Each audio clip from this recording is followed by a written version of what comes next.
Assalamualaikum warahmatullahi wabarakatuh. Hamdan wa syukurillah, amma ba'du. Yang saya hormati kepada dosen pengampu saya yaitu Bapak Andri SPD MPD.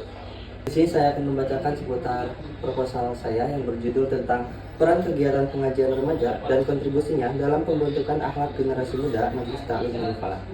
Langsung saja untuk mempersingkat waktu, saya di sini akan membacakan tentang latar belakang saya, yaitu tentang generasi muda merupakan generasi penerus yang akan melanjutkan estafet perjuangan bangsa.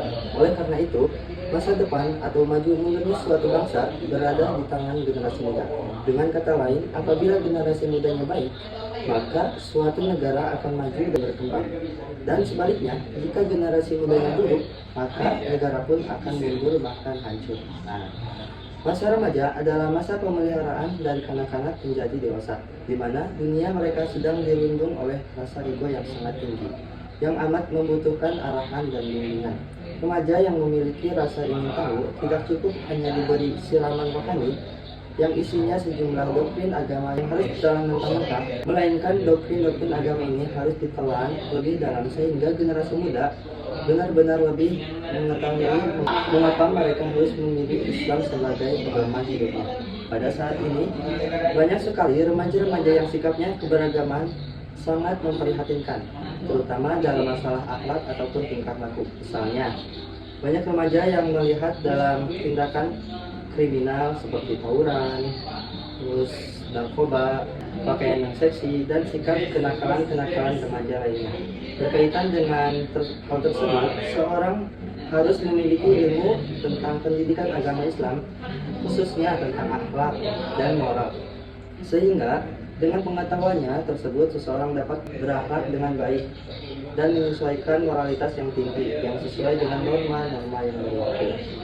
Kurangnya pendidikan agama Islam dalam diri seseorang dapat menyebabkan rusaknya akhlak dan menurunnya moral. Maka pendidikan agama Islam dianggap sangat penting karena dapat membentuk kepribadian yang lebih baik dan terwujud dalam sikap yang tingkah lakunya dan kehidupannya sehari-hari. Menurut Zakia Derajat, pendidikan agama Islam hendaknya dapat mewarnai kehidupan anak-anak sehingga agama Islam ini benar-benar menjadi bagian dari pribadi yang akan menjadi pengendalian dalam kehidupannya di kemudian hari. Islam merupakan negara universal dan mempunyai konsep terdiri dari tentang manusia. Dalam pandangan Islam, setiap manusia lahir membawa firman Allah Subhanahu wa taala. Manusia diciptakan disertai dengan naluri beragama, yaitu agama tauhid. Jika ada kegelintir orang yang tidak beragama, maka hal ini tidak pantas. Mereka itu hanya korban-korban pengaruh lingkungan yang rusak dan tidak ada nuansa agama di lingkungan tersebut. Salah satu pendidikan non-formal yang ada di lingkungan masyarakat Islam adalah pengajian. Dan sebenarnya pengajian ini merupakan satu-satunya bentuk institusional pendidikan Islam sejak pertama kali dan dapat bertahan hingga sekarang. Prof. Kunto Wijoyo mengatakan kegiatan ini biasanya berpusat di lingkungan masjid, yang dimana masjid sangat mungkin sekali melakukan pembinaan terhadap jemaah di wilayahnya. Sebagai salah satu contoh, di lingkungan Majelis Ta'lim Nurul Falah, kegiatan pengajian remaja sebagai wadah kegiatan keagamaan bagi para remaja di lingkungan sekitar itu. Salah satu kegiatan yang dilaksanakan oleh pengajian tersebut adalah pengajian rutin mingguan yang dilaksanakan setiap malam Rabu.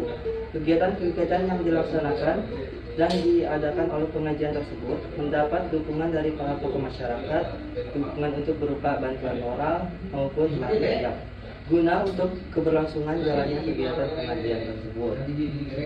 Di pengajian ini, para remaja diberi pendidikan ilmu-ilmu keagamaan, sehingga diharapkan para remaja dapat mengamalkan ajaran agama dengan sebaik-baiknya. Namun, Majelis Ta'lim Nurul Falah ini menghadapi sebuah tantangan. Tantangannya yang pertama yaitu pendidikan non-formal yang meminimalisasi aspek manajerial dan disiplin. 2. Kurikulum tidak terstruktur secara sistematis. 3. Adanya keterbatasan sarana dan prasarana. 4. Metode pengajaran kurang dinamis.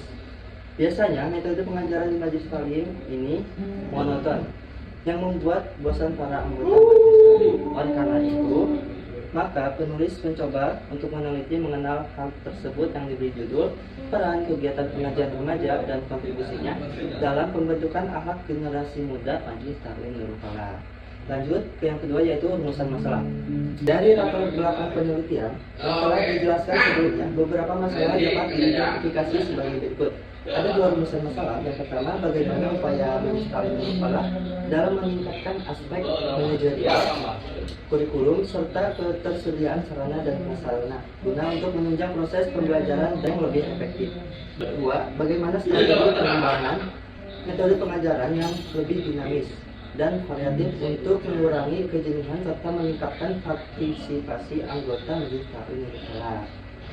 Poin yang ketiga adalah sistematika penulisan, yang dimana sistematika penulisan saya ini yang pertama bab 1 yaitu pembagian, terdiri dari latar belakang, rumusan masalah, tujuan penelitian, batasan penelitian, dan sistematika penulisan.